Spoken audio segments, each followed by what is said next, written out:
हमारी आज की कहानी शुरू होती है एक परिवार के साथ में। जिनको होश आता है, उसकी मदर को चिंता होती है। सबको लगता है कि उसने कोई बुरा सपना देखा है। ये परिवार अपने नए घर में शिफ्ट होने जा रहा है। इस घर को जिन ने पहले नहीं देखा, फिर भी उसे लगता है कि ये जाना पहचाना है। जिन का बड़ा भाई यूं बचपन से ही स्टडीज में बहुत अच्छा है। वो बड़ी यूनिवर्सिटी से ग्रेजुएट है और बचपन से ही एक्स्ट्रा करिकुलर एक्टिविटीज में बेस्ट परफॉर्मर रहा है।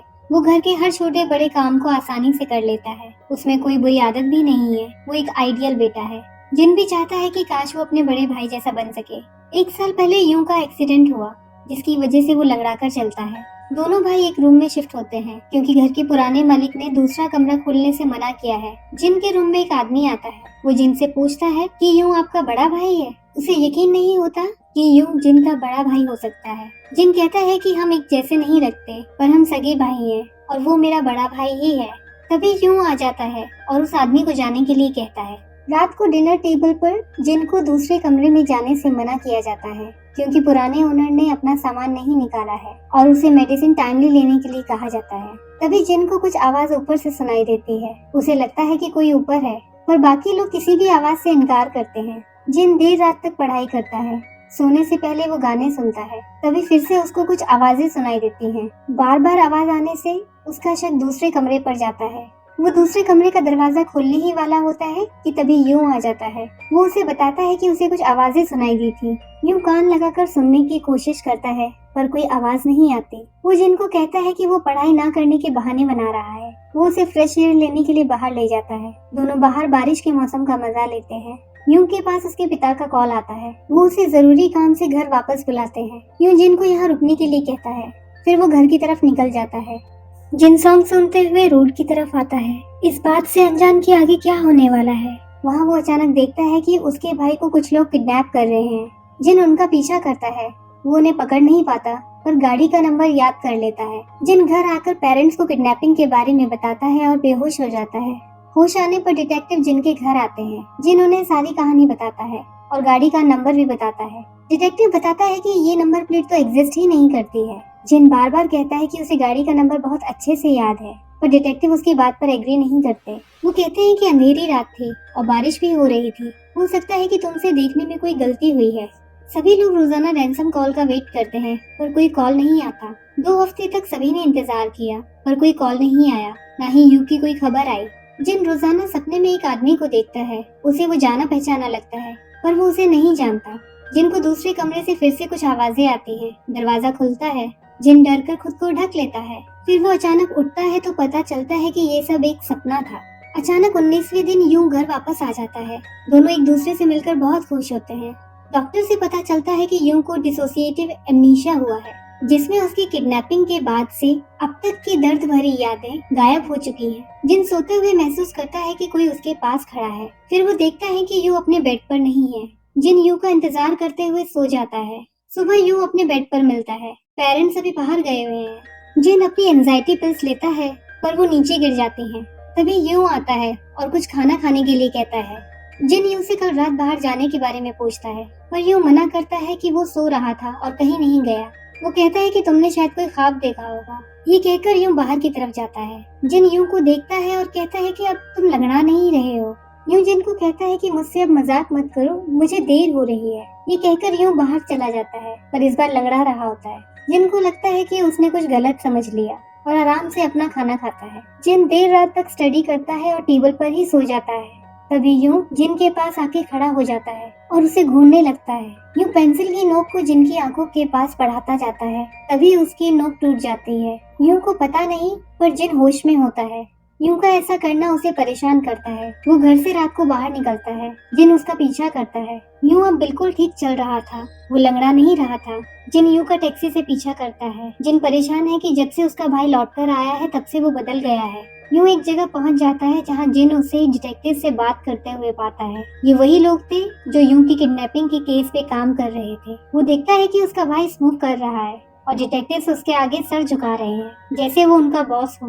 यूं जहाँ जहाँ जाता है जिन उसका पीछा करता है। जिन एक कमरे में पहुंच जाता है जहाँ वो यूं तो गायब हो जाता है, पर वो डिटेक्टिव उसे मिल जाते हैं। जिन वहाँ से भागता है। डिटेक्टिव उसका पीछा करते हैं। जिन एक जगह छुप जाता है, पर यूं उसको बेहोश कर देता है। जिन उठता है तो वो खुद को टेबल पर पाता है। उसे कुछ समझ नहीं आता। वो देखता है कि यूं भी रूम में ही है। जिन खुद को डर से बाथरूम में बंद कर लेता है। यूं दरवाजा खोलने के लिए कहता है, पर जिन कहता है कि मैंने तुम्हें रात को फॉलो किया था, तुम डिटेक्टिव से बात कर रहे थे। यूं कहता है कि तुम फिर से कोई ख्वाब देख रहे हो और उसे सच मान रहे हो। जिन कहता है कि मुझे पता है कि कल तुम पेंसिल से मेरे साथ क्या कर रहे थे। तुम उसे मेरी आंखों में डालना चाहते थे। तुम मेरे भाई नहीं हो। तुमने मेरे भाई के साथ क्या किया। जिन बाथरूम से बाहर आता है, यूं उसे पकड़ लेता है और उसे बताता है कि कल रात वो कहीं नहीं गया था।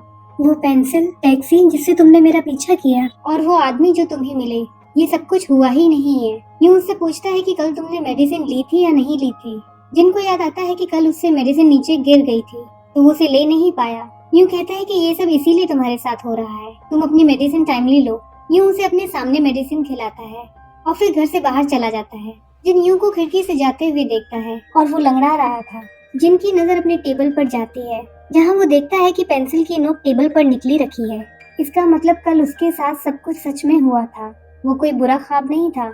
उसे याद आता है कि उसने यू को तो टैक्सी के बारे में बताया ही नहीं था। फिर उसे कैसे पता। जिन अपनी मदर को सारी बात बताता है। उसकी मदर परेशान हो जाती है। जिन कहता है कि अगर आज रात यूं फिर से बाहर गया तो इस बार वो पापा को अपने साथ लेकर जाएगा। जिन रात होने का इंतजार करता है। तभी उसे दूसरे कमरे से कुछ आवाजें आती हैं। वो उस कमरे में अंदर जाता है जहां उसे जाने से मना किया था। वहां उसे यू की बॉडी हैंग मिलती है। ये देखकर जिन की नींद खुल जाती है, यानी वो एक बुरा ख्वाब देख रहा था। जिन अपनी मदर को एक किसी से बात करते हुए सुनता है। वो सुनता है कि उसकी मदर जिन की कही हुई सारी बातों को यू को बता रही है। उसकी मदर को अचानक एहसास होता है कि दरवाजे पे कोई है। वो दरवाजे पर चेक करती है, पर तब तक जिन वहाँ से जा चुका होता है। वो जिन को घर में ढूंढती है। जिन पाइप से चढ़कर अपने रूम में अपने बेड पर जाके सो जाता है। जिनकी मदद चेक करने आती है तो वो देखती है कि जिन अपने बेड पे लेटा हुआ है, पर वो भीगा हुआ भी है। वो वहाँ से चली जाती है। जिन यहाँ परेशान है कि उसके साथ आखिर हो क्या रहा है। उसका परिवार ऐसा बर्ताव ही क्यों कर रहा है। जिन घर से बाहर निकलता है। वहाँ उसे अपने पिता मिलते हैं, पर वो वहाँ से भाग जाता है। जिनकी मदर एक आदमी को उसका पीछा करने के लिए कहती है। जिन भागते हुए पुलिस की कार से टकरा जाता है और उसके साथ जो भी पिछले दिनों हुआ वो उन्हें सब बताता है। पुलिस वाले अपने डेटाबेस में जिन की इंफॉर्मेशन चेक करते हैं, जिसके हिसाब से जिन 1977 बॉर्न है और अभी उसकी उम्र 41 साल है। जिन पुलिस वालों को करेक्ट करता है और उन्हें बताता है कि उसकी उम्र अभी सिर्फ 21 साल है। पुलिस वाले उसे बताते हैं कि जब तुम 1977 बॉर्न हो तो तुम 21 साल के कैसे हो सकते हो। जिन कहता है कि वो 97 बॉर्न है। सब लोग जिन पर हंसते हैं। पुलिस वाले उसे बताते हैं कि अभी 2017 चल रहा है और वो देखता है कि यहाँ सब लोग स्मार्टफोन और टैबलेट्स यूज कर रहे हैं। ये सब देख वो शॉक्ड रह जाता है। जिन खुद को मिरर में देखता है। वो पाता है कि जो पहले 21 साल का दिखता था अब वो 41 साल का लगता है। वो अपने सवालों का जवाब जानना चाहता है। लौटकर वो अपने घर आ जाता है। वो देखता है कि रूम बिखरा हुआ है, जैसे यहाँ किसी का मर्डर हुआ है। यूं आता है और कहता है कि मेरा प्लान फिर से फेल हो गया। यूं उसे बताता है कि 20 साल पहले 20 दिसंबर 1997 को एक परिवार का यहाँ मर्डर हुआ था। यहाँ कहानी पास्ट इवेंट में शिफ्ट होती है, जहाँ पता लगता है कि इस रूम में एक माँ बेटी का एक शार्प नाइफ से मर्डर हुआ था। घर से कुछ भी चोरी नहीं हुई थी, न ही कोई सुराग मिला। ये केस एक मर्डर मिस्ट्री बन गया। जगह जगह पोस्टर लगाए गए कि कोई इन्फॉर्मेशन मिल जाए, पर सालों गुजर गए और कहीं से कोई इन्फॉर्मेशन नहीं मिली। पर विक्टिम की फैमिली इस केस को नहीं भूल पाई। उन्होंने इस केस को प्राइवेट इन्वेस्टिगेटर को दिया। फाइनली किलर मिल गया। उसे टॉर्चर किया गया पर उसे कुछ याद नहीं। जिन कहता है कि मैं किलर नहीं हूँ। यूं कहता है कि मैं ये तब से सुन रहा हूँ जब से मैंने तुम्हें पकड़ा है और मैं श्योर हूँ कि तुम ही किलर हो। विक्टिम की फैमिली सिचुएशन से परेशान है। वो जिन से मर्डर का बदला लेना चाहती है, पर उसे कुछ याद नहीं है। उसे ये भी नहीं पता कि उसे किसने मर्डर के लिए कहा था। उसके पास पुरानी मेमोरी नहीं है, तो ऐसे इंसान से कैसे बदला लिया जा सकता है। एक फोरेंसिक हिप्नोसिस एक्सपर्ट को हायर किया गया जिसका नाम पाक है और यही आदमी कहानी की शुरुआत में इनका पिता बना। ये खास तरह के एक्सपर्ट होते हैं जो इंसान को हिप्नोटाइज करके उसके दिमाग में छुपी गहरी से गहरी यादों को बाहर निकालने का काम करते हैं। वो बताता है कि जिनकी लाइफ कई स्टेजेस में बटी हुई है। जब वो 20 साल की उम्र का था तब उसके साथ कुछ बहुत बुरा घटित हुआ। उसने खुद उस मेमोरी को अपने दिमाग से इरेज कर दिया। उसे डिसोसिएटिव एमनीशिया हुआ था। तुम्हारी वो मेमोरी इतनी ज्यादा ट्रेजिक थी कि तुमने उसे खुद ही इरेज कर दिया। जिनके साथ एक एक्सपेरिमेंट किया जाता है जिसमें ट्रॉमा से पहले की लाइफ उसे ऐसे फील कराई जाए कि वही रियल है। जिस टाइम वो एक नॉर्मल इंसान था, एक किलर नहीं। सब लोग एक रोल प्ले करेंगे जिसमें उसके फादर, मदर, बड़ा भाई और जिन है। उसे हिप्नोटाइज करके ये सब बताया जाएगा कि वो एक ट्रेन में सवार है। जैसे जैसे वो टनल से गुजरता जाएगा वो अपनी हैप्पी मेमोरीज में लौटता जाएगा। हिप्नोटाइज करके उसे साल 1997 में पहुंचा दिया जाता है। जिन बताता है कि वो अपने परिवार के साथ एक कार में है और अपने नए घर में शिफ्ट होने जा रहा है। वो अपनी माँ के कंधे पर सिर रखकर सो रहा है। डॉक्टर उसे कहता है कि तुम अपनी नींद से तब जागोगे जब मैं तुम्हें उठने के लिए कहूंगा, और जब तुम उठोगे तब तुम साल 1997 में होगे और तुम्हारी उम्र 21 साल होगी। कार में जो लोग तुम्हें दिखेंगे वो तुम्हारा परिवार होगा। जब मैं 3 काउंट करूं तब तुम उठना। जिनको होश आता है। आगे कहानी वैसी ही रहती है जैसे आपने इस वीडियो की शुरुआत में देखी थी। वो उसी घर के बाहर खड़ा था जहाँ उसने मर्डर किया था। मर्डर उसे याद नहीं है, पर ये घर उसे शुरुआत में इसीलिए जाना पहचाना लगा था। शिफ्ट करते वक्त तभी वो आदमी जिन से सवाल कर रहा था, क्योंकि दिखने में जिन यूं से बहुत बड़ा दिख रहा था, पर वो यूं को अपना बड़ा भाई बता रहा था। वो आदमी और सवाल ना पूछे इसलिए यूं ने उसे बाहर जाने के लिए कहा। जिन को हिप्नोटाइज किया हुआ था इसलिए वो अपने डिफरेंस को समझ ही नहीं पाया। जब जिन ने पहली बार दूसरे कमरे से आवाज सुनी थी तब इस नाटक के और लोग उस कमरे में थे जिनसे एक पॉट गिर गया था। रात को जिन पहली बार उस कमरे को ओपन करने गया तब यू ने उसे रोक दिया क्योंकि उसके आदमी वहाँ काम कर रहे थे। दरअसल उस कमरे को ऐसे सेट किया जा रहा था जैसे वो मर्डर के वक्त था, ताकि उस रूम को वैसा देख जिन की मेमोरी वापस आ जाए। जब ये मर्डर हुआ तब उस दिन बहुत बारिश हुई थी और आज भी बारिश हो रही थी। वही म्यूजिक भी लगाया गया जो मर्डर के वक्त चल रहा था। पूरा सेट तैयार हो चुका था। जिन को बुलाने की देर थी। पार्क यू को आने के लिए कॉल करता है ताकि जिन खुद से घर आए और उस रूम को देखे, पर ऐसा हो नहीं पाता क्योंकि कुछ पुलिस वाले यू को रात में उठाकर ले जाते हैं, जिसे जिन किडनैपिंग समझता है। 19 दिन बाद यूं जेल से छूट जाता है। वो प्लान को फिर से वापस शुरू करना चाहता है, पर जब तक बारिश नहीं होती तब तक वो ऐसा नहीं कर सकते क्योंकि मेमोरी को वापस लाने के लिए जरूरी था कि सब कुछ उसी दिन जैसा हो जिस दिन मर्डर हुआ था। बारिश का कुछ दिन इंतजार किया गया। उसी बीच जिन को यूं पर शक होने लगा। उसका शक बढ़ता जा रहा था, इसलिए वो अभी तक जिन की मेमोरी को वापस नहीं ला पाए। जिन अभी भी मना करता है कि उसने मर्डर नहीं किया और चलती कार से कूद जाता है। यूं जिन का पीछा करता है। उसकी कार एक पोल से टकरा जाती है और वो बेहोश हो जाता है। जिन वहाँ से बचकर निकलता है पर उसका एक्सीडेंट हो जाता है। वो खुद को हॉस्पिटल में पाता है। जब वो बेहोश था तो उसे याद आता है कि 1997 में वो अपनी फैमिली के साथ था। वो बहुत खुश था। वो अपनी माँ के कंधे पर सर रखकर सो रहा था। तभी पूरे परिवार का एक्सीडेंट हो गया जिसमें उसके माता पिता की मौत हो गई और उसका बड़ा भाई बहुत सीरियस हालत में हॉस्पिटल में एडमिट है। और उसी दौरान कोरिया में इकोनॉमिक स्लो डाउन चल रहा था जिसमें लोगों की नौकरियां जा रही थी। पैसे कमाने के जरिए खत्म हो गए थे। लोगों की भुखमरी की हालत थी। अपने भाई के इलाज के लिए जिनके पास पैसे नहीं थे, उसे कोई लोन नहीं दे रहा था, न ही कोई नौकरी दे रहा था। एक दिन जिन ऑनलाइन पोस्ट करता है कि उसको अपने भाई के इलाज के लिए पैसे चाहिए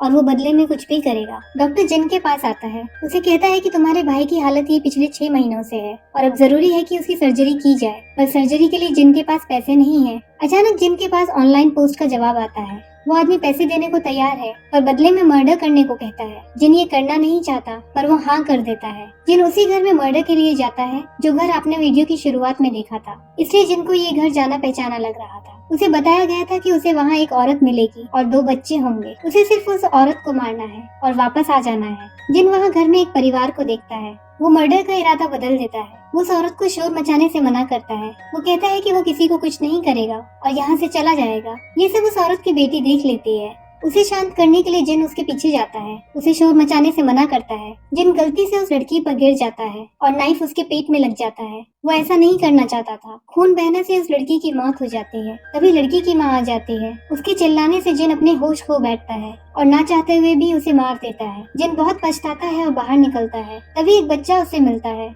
जो जिन से अपनी माँ के लिए पूछता है। जिन कहता है कि अगर तुम 100 तक गिनती करोगे तो तुम्हारी माँ आ जाएगी। तभी जिन देखता है कि इस घर में डॉक्टर की तस्वीर है। यहाँ पता चलता है कि मर्डर के लिए जिनको डॉक्टर ने कहा था वो सिर्फ अपनी वाइफ को मारना चाहता था। वो फाइनेंशियल क्राइसिस से गुजर रहा था। उसकी वाइफ की मौत से उसे इंश्योरेंस के पैसे मिल जाते, पर जिनसे एक की जगह 2 मर्डर हो गए। डॉक्टर के पास उसके बेटे का कॉल आता है। डॉक्टर सब समझ जाता है। जिन डॉक्टर से कहता है कि तुम अपनी फैमिली के साथ ऐसा कैसे कर सकते हो। डॉक्टर कहता है कि तुमने ये काम किया अपने भाई की जान बचाने के लिए और मैंने किया अपने बच्चों के लिए, पर तुमने सब बर्बाद कर दिया। तुमने मेरी बेटी को मार दिया।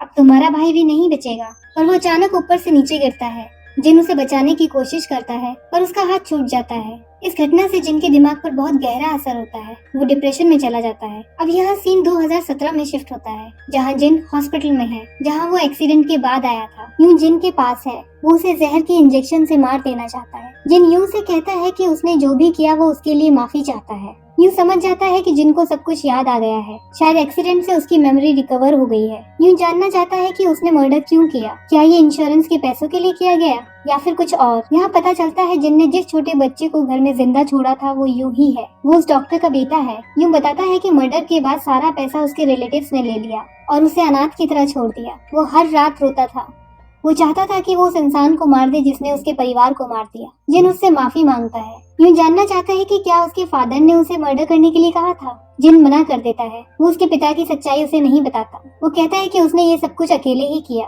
और यूं समझ जाता है और जिन की बात का यकीन नहीं करता। यूं जिन को जिंदा छोड़ वहाँ से चला जाता है। उसे समझ में आ गया था कि ये सब कुछ उसके पिता ने ही करवाया था, इंश्योरेंस के पैसों के लिए। और अब यूं के पास जीने का मकसद नहीं बचा। वहीं जिन जहर का इंजेक्शन लगाकर सुसाइड कर लेता है क्योंकि वो अपनी यादों की सच्चाई को बर्दाश्त नहीं कर पाता और न ही उसके पास जीने की कोई वजह बची थी। यूं हॉस्पिटल की बिल्डिंग से कूदकर सुसाइड कर लेता है। मजबूरी में लिया गया डिसीजन खुद की और दूसरों की जिंदगी बदल देता है। और मौत को चूज मत कीजिए, मौत से कुछ हासिल नहीं होता। कहानी तो यहाँ खत्म हो गई, पर आपको क्या लगता है कि इसका अंत क्या होना चाहिए था? हमें कमेंट बॉक्स में जरूर बताइएगा। मिलते हैं अगले वीडियो में, तब तक अपना और अपनों का ख्याल रखिए। Bye bye.